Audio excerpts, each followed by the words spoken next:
Good morning, boys. Okay, strength of material, that is the second problem. So this problem, the hollow cylinder problem, the last problem, the solid cylinder, this problem, the hollow cylinder problem, that is a given data, long, that is L is given, so length is given 1.5 meter, the meter is converted into mm, therefore 1 meter equal to 1000 mm, here 1 meter equal to 1000 mm, therefore into 1000, so 1500 mm. Next has an outside diameter.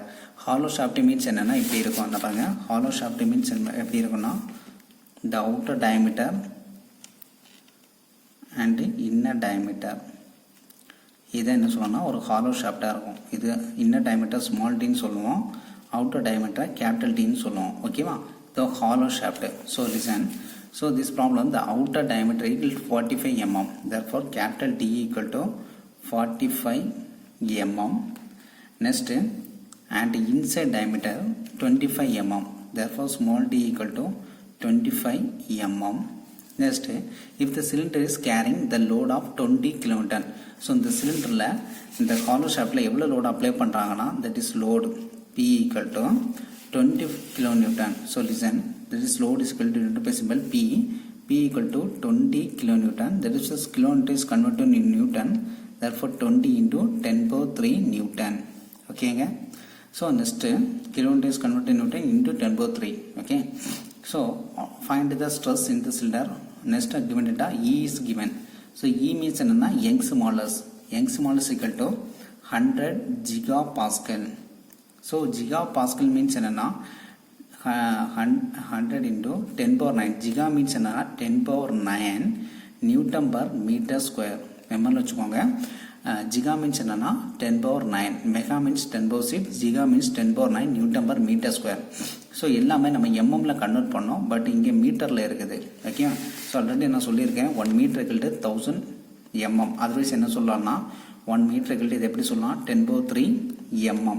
So இந்த mm, so நான் both side square பண்ண போகிறேன். Listen, so அப்போ square பண்ணும்போது இது என்ன ஆகும், 1 metre square equal to 10 power 3. So 3 into 2 6, 10 power 6 mm square.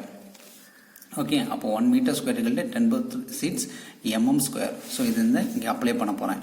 So listen, 100 into 10 power 9 Newton divided by என்ன இருக்கு மீட்டர் ஸ்கொயர் டிவைடில் இருக்கு. ஸோ மீட்டர் ஸ்கொயர் mm ஸ்கொயராக மாற்றும் போது 10 power 6, therefore 10 power 6 Newton per mm square. ஓகேங்க, இந்த mm ஸ்கொயரை இங்கே கொண்டு வந்துருக்கேன், இது டிவைடில் இருக்குது.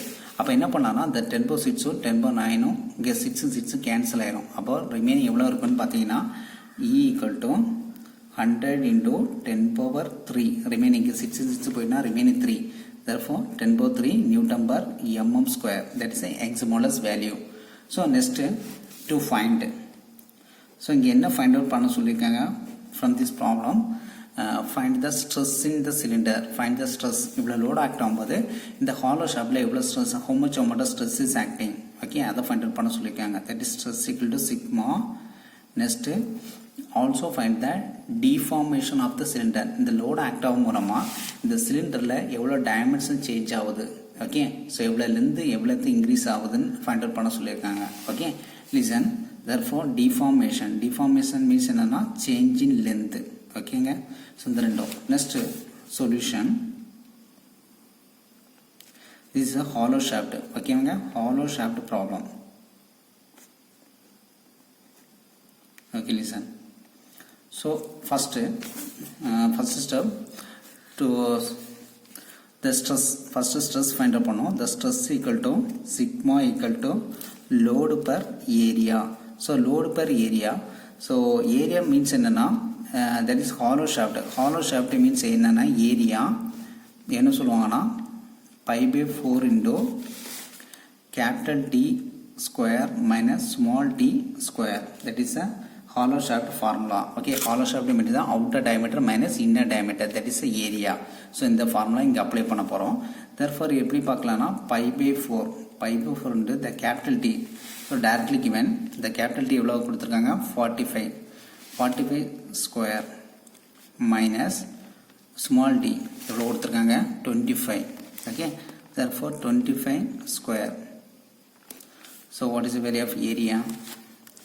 So area பார்த்தீங்கன்னா first calculatorல so இது எப்படி அடிக்கணும்னா first 45 square minus 25 square. So answer the next solution shift plus pi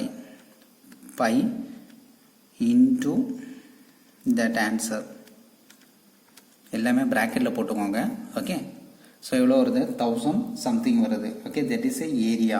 so இது இந்த மாதிரி high value 1099.55 mm square, that is the area. So இந்த வேல்யூ இங்கே அப்ளை பண்ண போகிறோம். Design therefore the stress equal to load எவ்வளோ வந்திருக்கு from this problem 20 into 10 power 3. listen, 20 into 10 power 3 in area means என்னன்னா 1099.55. okay, so இந்த value apply பண்ணுறோம். so 20 into 10 power 3, 20 into 10 power 3, 10 power 3 close bracket divided again another bracket 1099.55. so what is the value of stress? 18.18 Newton per mm square. okay va? so listen, so answer எவ்வளோ வருதுன்னு பார்த்தீங்கன்னா 18.18. So இவ்வளோ இந்த மாதிரி answer. So இதை பார்த்துக்கோங்க, நான் கேல்குலேட்டரில் எப்படி அடிச்சிருக்கேன்னு மட்டும் பாருங்கள். ஸோ இதே மாதிரி நீட்டாக அடிச்சிருக்கணும். Okay, listen. So final answer the stress equal to 18.18 newton per mm square. ஓகேவா? The stress answer 18.18 Newton per mm square. So first part is over. Second part பார்த்தீங்கன்னா delta L, change in dimension. So delta L, deformation of the cylinder. delta L க்கு formula எப்படி find out பண்ணணும்னு பார்த்தீங்கன்னா so already நமக்கு தெரியும் strain equal to என்ன formula? Change in length by original length. Strain equal to change in length by original length. But this problem the strain is not given. Strain எதுவுமே தரல. அப்போ என்ன பண்ணலாம்னா ஸோ ஃப்ரம் த கிவன் டேட்டாலேருந்து இங்கே formula make பண்ணோம். So from the given டேட்டாலாம் the Young's modulus is given. Okay, so Young's models value formula என்னது? Young's modulus is equal to stress by strain. Therefore the Young's modulus is equal to stress by strain. So நமக்கு என்ன find out பண்ணோம்? Strain value find out பண்ணோம். Therefore strain equal to stress by Young's modulus. ஏன்னு பார்த்தீங்கன்னா இது இப்படி போயிருங்க பாருங்க, ஈக்குவலுக்கு டிவைடில் இருக்கிறது மல்டிபிளில் போயிடும். மல்டிபிளில் வந்து ரிவேர்ஸில் இந்த மாதிரி ரிவேர்ஸில் வந்துடும். ஓகே, ஸோ இந்த மாதிரி வரும்போது the strain equal to therefore the strain equal to stress by Young's modulus. So இந்த வேல்யூ நம்ம அப்ளை பண்ணுறோம். The stress equal to value ப்ரீவியஸாக ஃபைண்ட் அவுட் பண்ணியிருக்கோம் 18.18. So listen, so 18.18 divided by Young's modulus value. So Young's modulus value 100 into 10 power 3. So 100 into 10 power 3. So value எவ்வளோ வருதுன்னு பார்த்தீங்கன்னா 18.18 put in bracket again bracket 100 into 10 power 3. So answer 1.18. okay, therefore the strain equal to 1.818 into 10 power minus 4. okay, the strain has no unit. so okay, strain value இந்த value இதில் apply பண்ண போகிறோம். therefore the strain equal to change in length by original length. So நமக்கு இதில் என்ன find out பண்ணோம்? Change in length find out பண்ணோம். therefore change in லென்த்தை மட்டும் நான் செப்பரேட்டாக எடுக்கிறேன். Change in length equal to இந்த எல் லென்த் சரி கொண்டு போகும் எப்படி ஆகும்? ஸ்ட்ரெயின் இன்டூ எல் இந்த divide going to multiple. Okay, so இந்த மாதிரி கன்வெர்ட் ஆயிரும். So strain into L. So இந்த வேல்யூ அப்ளை பண்ணோம். the strain equal to 1.818 into 10 power minus 4 into L.